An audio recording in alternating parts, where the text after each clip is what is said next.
October 13th. If I believed in signs, I'd say the date was trying to tell me something. The day was cursed from the start. I could feel it.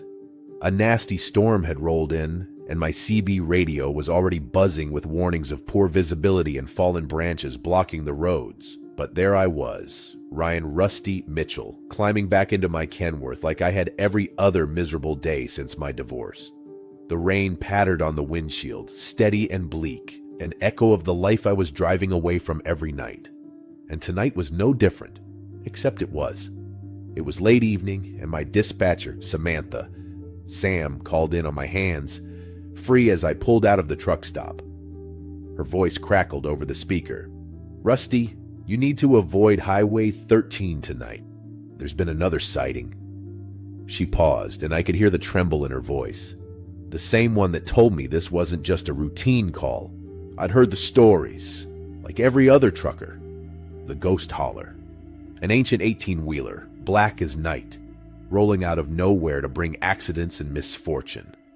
Some claimed it was an old 83 Peterbilt, cursed and rusted to the point of being more ghost than machine. I'd seen the memorials along Highway 13, those faded wooden crosses and plastic flowers, so many lives lost on that stretch of road. Still, I had deadlines. And Jake Hammer Henderson, my co-driver for the night, didn't believe in ghost stories. He was fearless, reckless even, always eager to prove himself. Jake was riding shotgun, fiddling with his phone. "Ghost rig, Rusty? Come on. It's just some idiot trying to scare us." He laughed, lighting up a cigarette and letting the smoke linger between us. He liked to think himself untouchable, never one to shy away from anything that might test his courage. It was the exact attitude that made me wary of him, and what made me keep my distance from guys like him for most of my career. But it was a long haul, and I wasn't one to turn down company, especially not since the silence had started getting to me. Against Sam's warnings, we took Highway 13.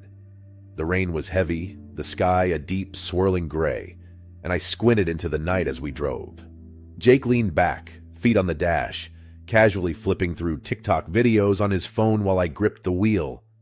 Somewhere in the haze of the rain, the headlights caught a reflection, a pair of yellowed, glaring eyes cutting through the darkness. The road seemed to stretch forever, disappearing into the storm. The asphalt shimmered under the rain, and the only sound, apart from the engine, was the rhythmic squeak of the windshield wipers, working overtime against the downpour. Sam's voice crackled back over the CB. "Rusty, I found something in Dad's logs." Her voice was thin, strained. "His final route was here, Highway 13. The night he died? The things you're seeing, he saw them too." My stomach turned at her words, her vulnerability so raw that I could almost feel her fear bleeding through the speakers. Jake sat up, interested now, watching as I adjusted the radio. He always perked up at any mention of danger, and the story seemed to draw him in, more curious than concerned. Suddenly, the headlights illuminated something on the road. It was massive, a hulking shadow, a truck, but not like any truck I'd ever seen. Rust-covered with shattered headlights that flickered like dying stars, the 83 Peterbilt. Its grille seemed to snarl at us, and the noise, the groan of the engine, sounded less like machinery and more like something alive. It had a presence, an ominous weight that filled the air. Jake slapped my arm, a manic grin spreading across his face. "There it is, man. Let's catch up to it." He was practically bouncing in his seat, excitement evident in his eyes. The bravado in his voice made me cringe, but I couldn't blame him. He had no idea what we were dealing with. I felt every muscle in my body tense, my grip so tight on the wheel I could feel my knuckles cracking. The phantom truck's trailer swung wide like a massive pendulum, forcing me to swerve sharply to avoid being crushed. Our rig lurched, tires screaming against the wet asphalt before we hit the ditch, wheels spinning, steam rising. My ears rang from the impact, but Jake's laughter echoed louder. "Man, what a rush! Did you see that thing?" He sounded exhilarated, his face flushed with adrenaline. I stared out into the mist. My breath came in ragged, shallow bursts, and my heartbeat drowned out Jake's voice as the radio buzzed back to life. The fog enveloped us, a dense blanket that seemed almost alive, pressing in against the windows.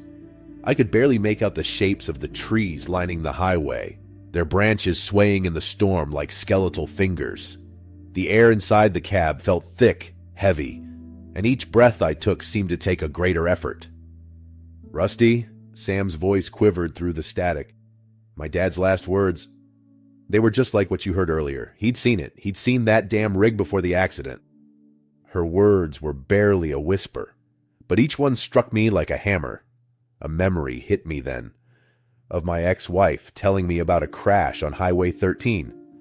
A truck, an accident, a life ended too soon. A phantom truck with no driver. The realization washed over me like ice water. My head swam. Jake's brother, a decorated war veteran, and Sam's father, both had died on Highway 13. They weren't accidents. I clenched my jaw, anger and fear boiling beneath my ribs. The puzzle pieces started to fall into place, and it became clear that this wasn't some random eerie coincidence. The ghost hauler was after us. The road held our sins, the broken promises, the reckless abandon that had led to those tragedies. This wasn't just some story passed around to spook drivers on late-night hauls. It was real, and we were caught in its web. "Jake," I said, my voice low. "Your brother. That night. He was on this road, wasn't he?" The realization settled between us like a cold weight. Jake's grin faltered, his face going pale. His bravado cracked, and I could see the fear slipping through. Jake's eyes narrowed as he processed what I was saying, his laughter dying on his lips. His brother, a man who Jake had idolized for his bravery, had been caught in the same trap.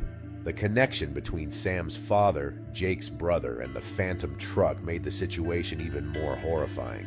We were connected to this ghost. This wasn't just some spook story, it was our history. We were the reckless drivers, the fools who had pushed it too far, had tempted fate too often. The ghost hauler was a monument to our sins, the consequence of our choices. The fog thickened, wrapping around the cab of the truck like a suffocating shroud.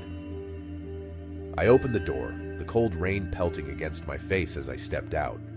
I heard Jake behind me cursing, but I ignored him. It was my turn to face what I had been running from all these years. My own guilt. The air outside was biting, the rain soaking through my clothes in seconds, the chill sinking into my bones. The highway stretched ahead of us, empty, but I could feel it, the presence of something watching, something waiting. I turned my eyes to the road, the headlights barely cutting through the thick fog. The phantom truck, or whatever it was, reappeared, headlights glaring, barreling toward us, tires howling. I stood my ground, the wind whipping at my jacket, my heart pounding as I stared it down. I had run too long. I couldn't do it anymore. This was my penance. The truck thundered closer, its horn blaring, a wail that echoed across the empty highway. I closed my eyes, bracing myself. Then, just inches from where I stood, it vanished. No screech of brakes, no crash, just silence. The air cleared, the fog lifting as if it had never been there. I opened my eyes slowly, the absence of the ghostly truck almost disorienting. I turned back to the truck where Jake stood, staring at me wide-eyed. I could see the fear now, the bravado stripped away, leaving nothing but raw, honest terror. Behind him, the CB crackled, and Sam's voice came through, steady, clear, and calm. "Rusty, are you there?" I nodded, even though she couldn't see it. "Yeah, Sam. We're here." I felt my voice breaking slightly, but there was a relief that accompanied it. A weight lifted, even if just a little. The fog might have been gone, but the memory of it still hung between us, heavy and potent. Jake and I climbed back into the truck, neither of us speaking as I started the engine. The storm had broken, the rain reduced to a light drizzle. The road ahead seemed almost peaceful now. For the first time in a long time, the silence between us wasn't suffocating. It felt lighter, like maybe, just maybe, the ghosts had let us go. Jake stared out the window, his expression unreadable, his hands trembling slightly as he put away his phone. I glanced over at him and then back at the road, feeling a strange sense of camaraderie, as if we had both survived something much bigger than either of us. As we drove away, I felt something shift inside of me. I wasn't free yet. I had a lot to make up for, a lot to put right, but the weight I'd carried for so long seemed a little lighter, and as the lights of the highway shone ahead, I thought maybe, just maybe, it wasn't too late for redemption. There was something about facing your fears head-on that stripped them of their power. Maybe the ghost hauler was gone, or maybe it was just lying in wait for the next poor soul with too much pride and too little sense. Either way, I wasn't going to be that guy anymore.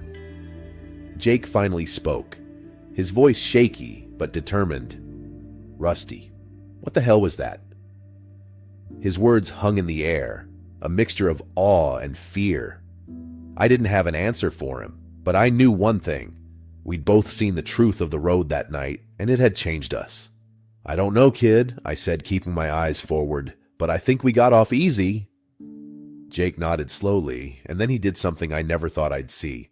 He reached over and turned off his phone, tucking it into his pocket, his eyes fixed on the highway stretching out before us. There was no laughter, no jokes, just the quiet understanding that we had faced something we couldn't explain, and we were lucky to be alive. The road was long, and redemption was still miles away, but at least now, we were heading in the right direction. The highway lights flickered, casting long dancing shadows across the asphalt. I knew the ghosts of Highway 13 would always be there waiting for someone to make a mistake. But tonight, for the first time in years, I felt like I had a fighting chance. And as we left that haunted stretch of road behind, I couldn't help but feel a sense of hope. Maybe it was the rain easing up, or maybe it was just the fact that we were still breathing. But whatever it was, it made me believe that somehow we'd find our way out of the darkness.